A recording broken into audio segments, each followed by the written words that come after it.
Un primer punto es el peso del comercio internacional de servicios, que ha ido aumentando. Este comercio de servicios crece más rápido en los últimos 20, 30 años que el comercio de bienes y la exportación de bienes, y es muy importante en el Producto Bruto Interno de los países. O sea, en los países desarrollados, en promedio, el 60% del total de lo que se genera de valor son servicios, y son cifras similares en términos de empleos. Entonces, los servicios, paulatinamente, por los cambios tecnológicos a nivel internacional asociados a este desarrollo, se están convirtiendo en un sector estratégico para los países desarrollados y también para los nuestros.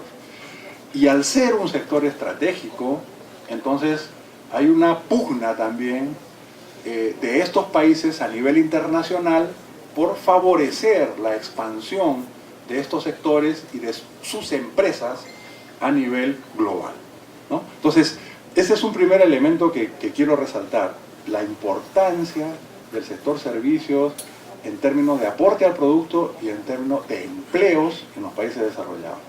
En casos de países como el Perú, también es el 50%, es la mitad de lo que se genera, pero son servicios de baja productividad, son servicios heterogéneos, y son servicios que no tienen la vinculación con los sectores más modernos o de innovación o de difusión tecnológica, como sí se da en los países desarrollados.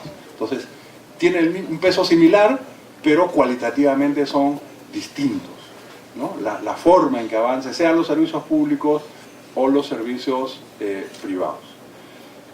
Un segundo elemento que quiero señalar es la diferencia entre bienes y servicios y el comercio de los bienes. El bien uno puede comprarlo, puede almacenarlo, puede decidir si lo consume en otro momento, va al supermercado, ¿no? Y lo guarda. El servicio es intangible, y el servicio se produce y se consume al mismo tiempo. No puedo acumular servicios, no puedo acumular stocks de servicios. Por lo tanto, los ciclos económicos también son distintos. En bienes tiene una característica muy diferente. Entonces, los servicios son invisibles, son intangibles, los recibe, hay un productor y un consumidor que se da al mismo tiempo. Pero en segundo lugar, el componente de servicios en la producción de bienes cada vez es más importante. Cuando yo exporto flores o un producto, tiene incluido un conjunto de servicios: logística, empaque, transporte, etc.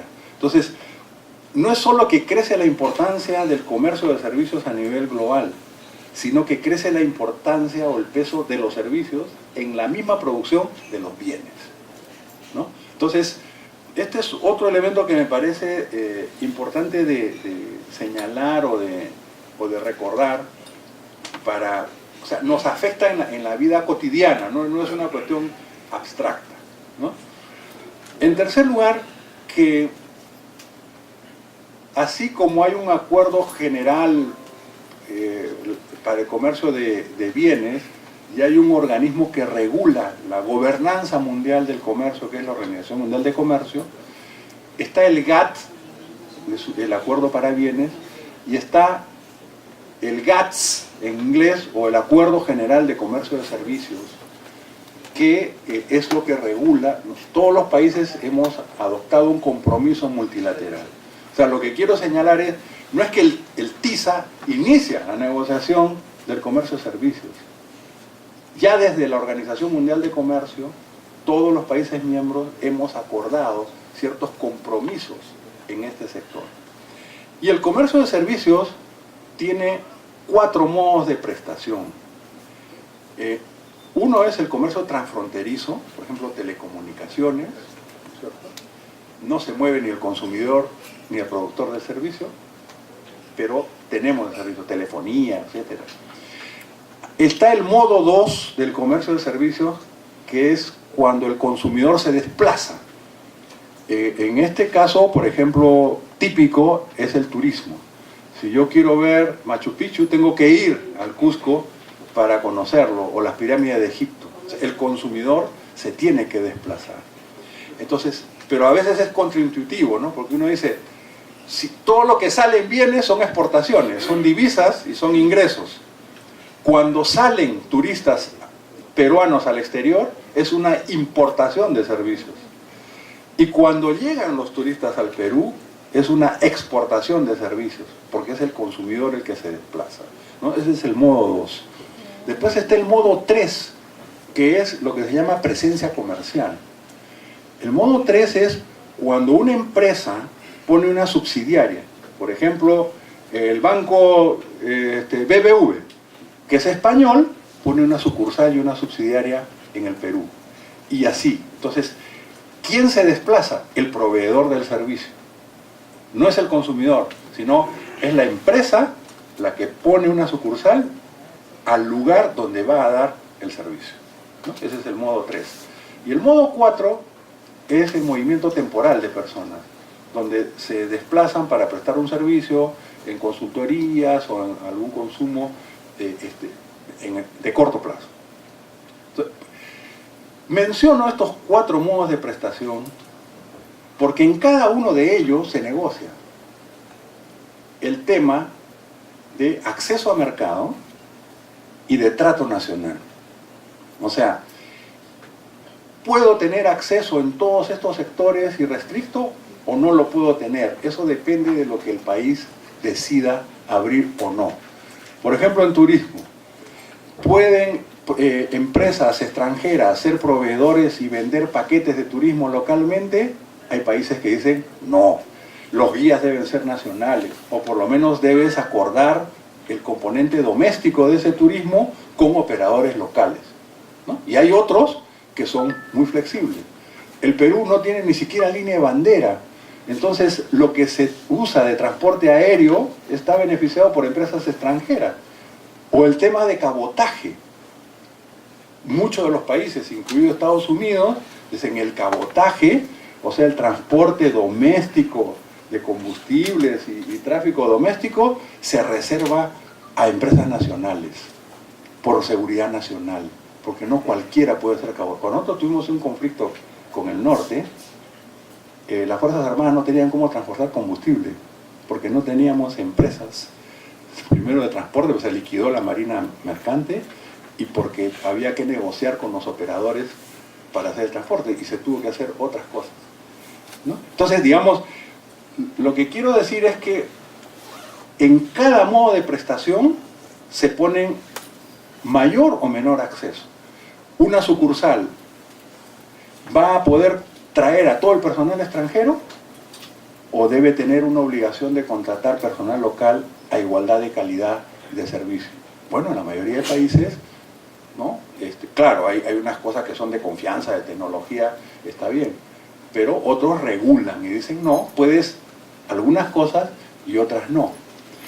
O en temas de si hay transferencia de tecnología, no hay transferencia de tecnología, si está el concepto de expropiación indirecta o no, cosa que se ha negociado en los tratados de libre comercio, etc., ¿no? Entonces, me estoy deteniendo en esto porque a veces se habla de los servicios en general, pero es un sector muy complejo, muy heterogéneo, y la negociación de los servicios tiene estos componentes que les he dicho.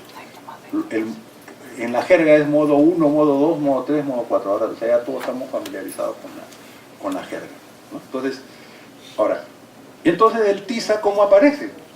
Porque si estamos diciendo que en el Acuerdo General de Comercio de Servicios, que es multilateral, o sea, que todos los países participan, lo han acordado, incluido el Perú, ¿qué hace el TISA? Como un estancamiento en las negociaciones de la llamada ronda del desarrollo, la ronda de Doha, en varios sectores, hubo un grupo de países que dijo, vamos a avanzar más rápido, porque esto está estancado. Y ese grupo de países, que son 50 si uno considera desagregadamente a todos los países de la Unión Europea, comenzaron a avanzar la eliminación de la restricción de servicios, ¿no? Entonces, ese fue el origen ya hacia el 2013, donde esto se va. Ahora, el tema aquí es que el Acuerdo General del Comercio de Servicios tiene la modalidad de lo que se llama lista positiva o bottom-up approach. O sea, yo pongo en una lista aquello que voy a liberalizar. Lo que no esté en la lista no se liberaliza. ¿Está bien? Entonces, en realidad el país puede decir cuán abierto puede ser el sector o qué condiciones de entrada le impongo.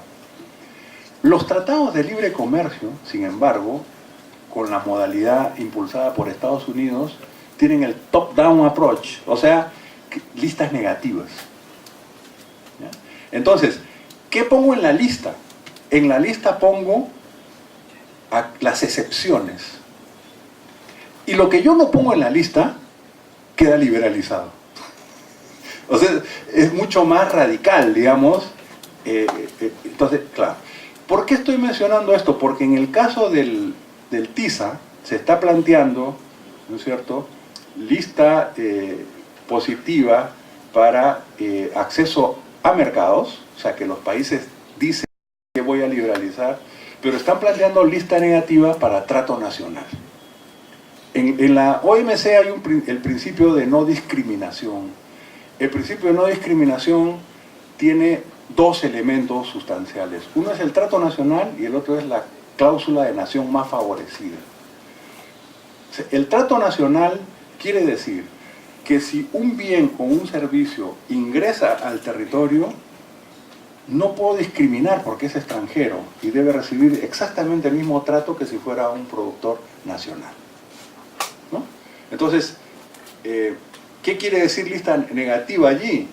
Que en realidad los proveedores externos van a tener las mismas condiciones que los proveedores locales. Y eso es lo que se quiere asegurar en el TISA, ¿no? Entonces, es muy, muy amplio, muy radical, que esto lo está viendo. Y lo de nación más favorecida significa que yo otorgo inmediata e incondicionalmente al resto de socios o de países la mejor condición que yo le ofrezco a un país. Es decir, si yo le digo, por ejemplo, en el caso de bienes, te voy a bajar a cero el arancel o el impuesto que yo te cobro por importar un pantalón, y se lo doy a Colombia. Por el principio de la cláusula de nación más favorecida, yo debería otorgarlo eso al resto de países sin condiciones. Pero, ¿qué es lo que ocurre? Un acuerdo comercial regional es, por definición, una excepción al principio de nación más favorecida. ¿Por qué? Porque si yo estoy en un TLC o estoy en la comunidad andina, yo le ofrezco preferencias a los miembros de ese acuerdo que no tienen los que no forman parte del acuerdo. Entonces, por definición, los acuerdos comerciales regionales son una excepción al principio de nación más favorecida.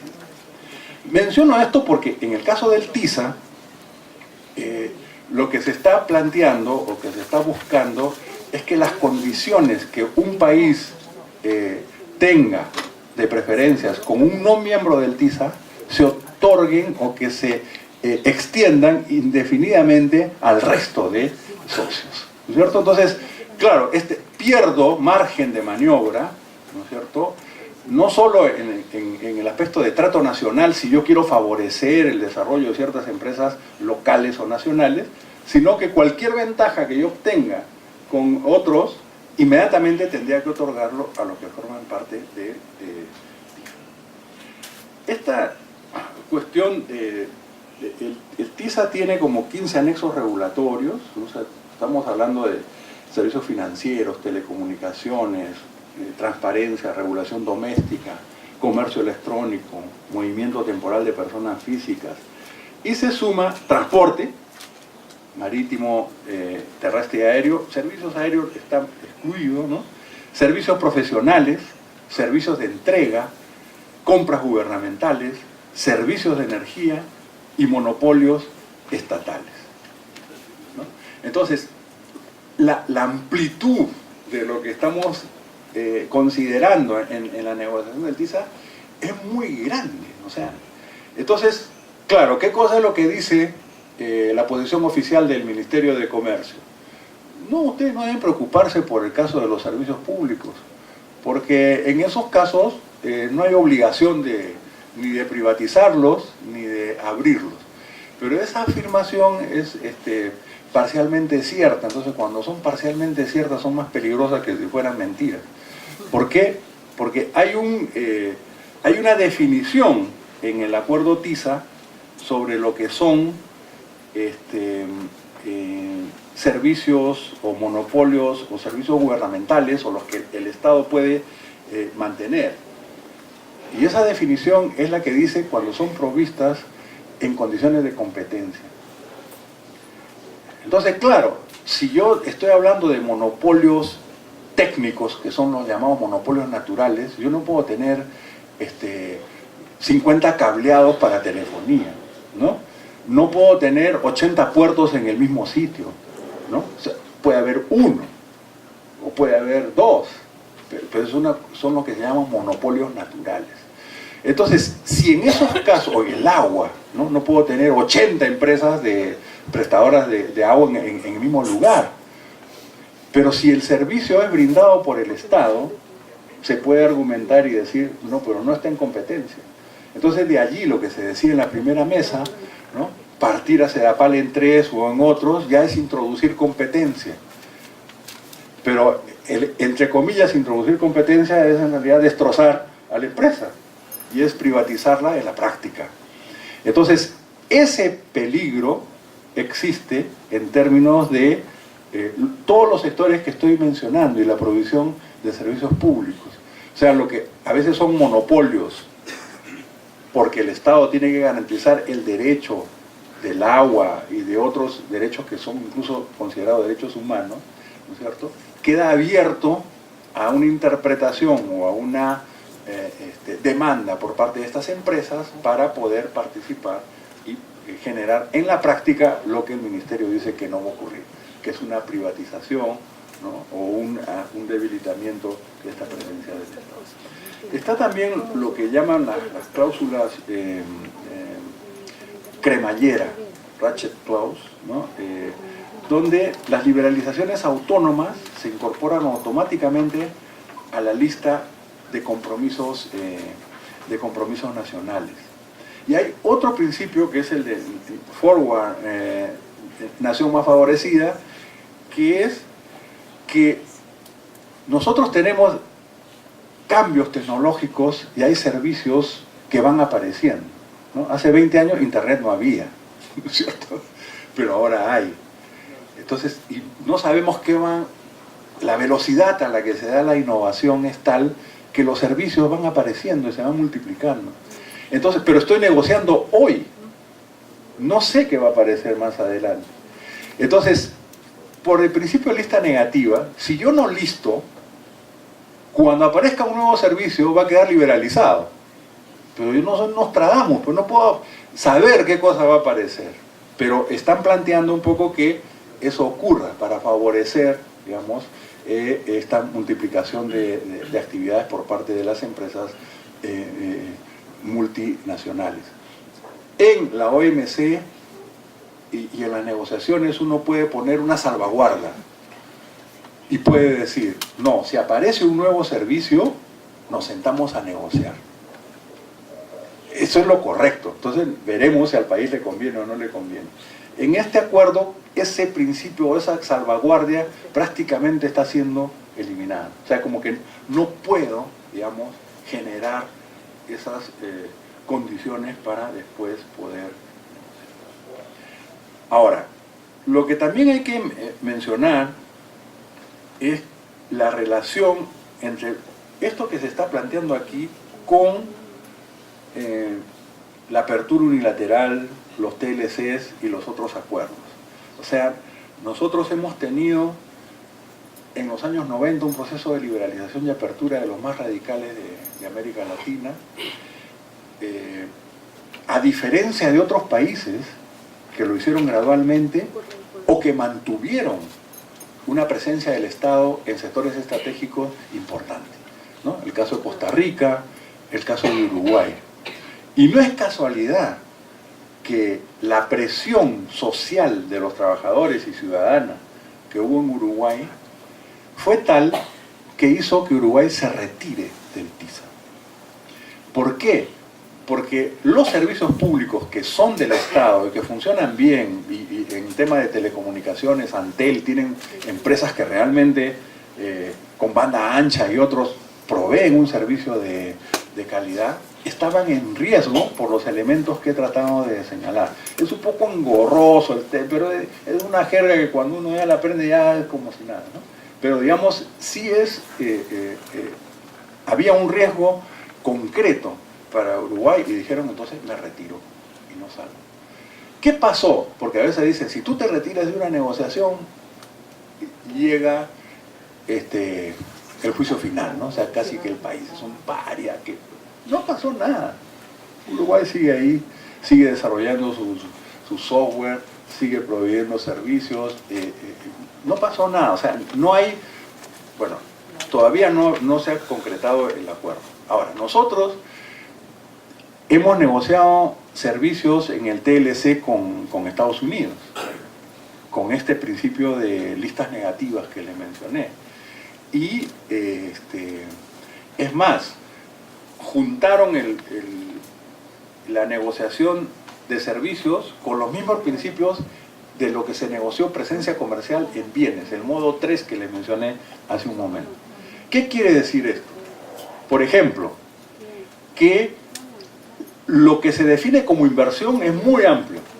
O sea, porque a veces uno dice inversión es cuando sueltas el billete, ¿no? No, antes, desde procesos de factibilidad u otros, ya prácticamente se están definiendo como inversión.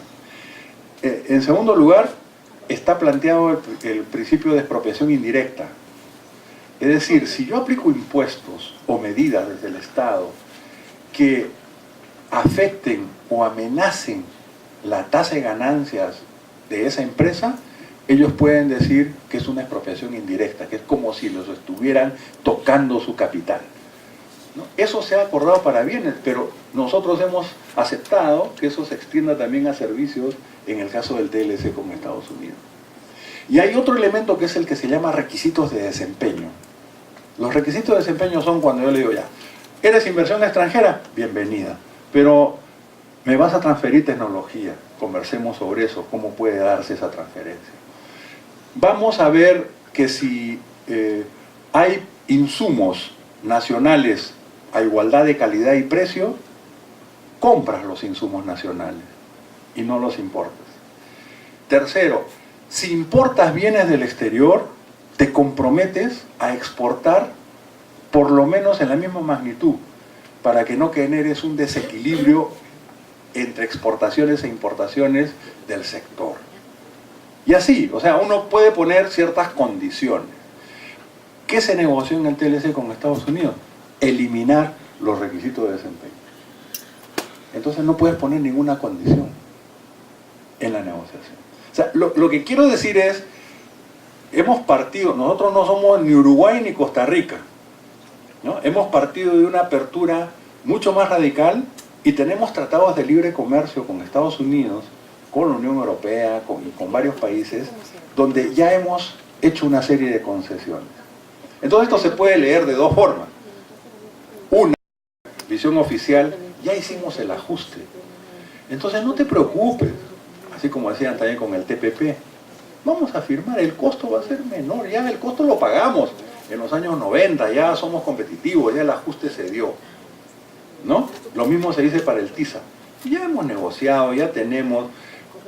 Bueno, la otra interpretación, primero que eso no es exactamente por lo que les he tratado de señalar, o sea, porque hay nuevas cosas adicionales a las que ya teníamos previamente.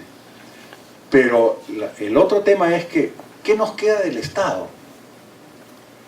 Han descuartizado Petroperú, ¿no es cierto? Afectaron las empresas de agua potable, incluso privatizaron en caso de Tumbes que se ha mencionado. Quedan pocas, ¿no?, islas del Estado. Entonces eso, como fue señalado por el representante de los trabajadores en la mesa anterior, tenemos que defenderlo.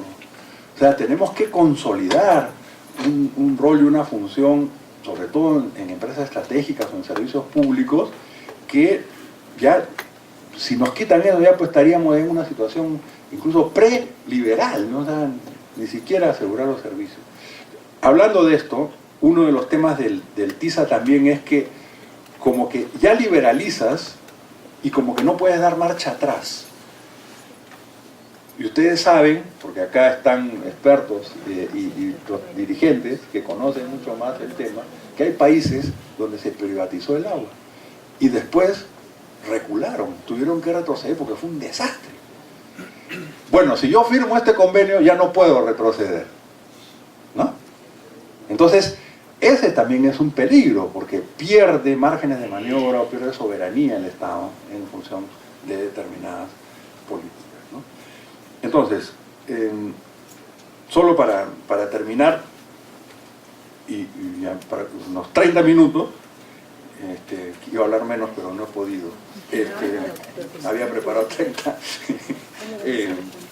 Yo creo que en última instancia, entonces, lo que estamos discutiendo no es solamente una negociación de un convenio internacional que reduce los márgenes de maniobra de las políticas que el Estado puede implementar. En última instancia, estamos discutiendo la estrategia de desarrollo, ¿no? O sea, ¿cuál es el rol del Estado y del mercado? Si vamos a continuar con una profundización de ese modelo que ha eliminado toda función al Estado prácticamente, o vamos a continuar con las APPs que hemos visto, se acusaba de corrupción al Estado, dice, las empresas públicas son corruptas, pero lo que hemos visto es que el remedio ha resultado ser peor que la enfermedad, ¿no? La iatrogenia, ¿no? O sea, las APPs, las empresas privatizadas, los lobbies, los estudios de abogados involucrados, ¿no? La puerta giratoria.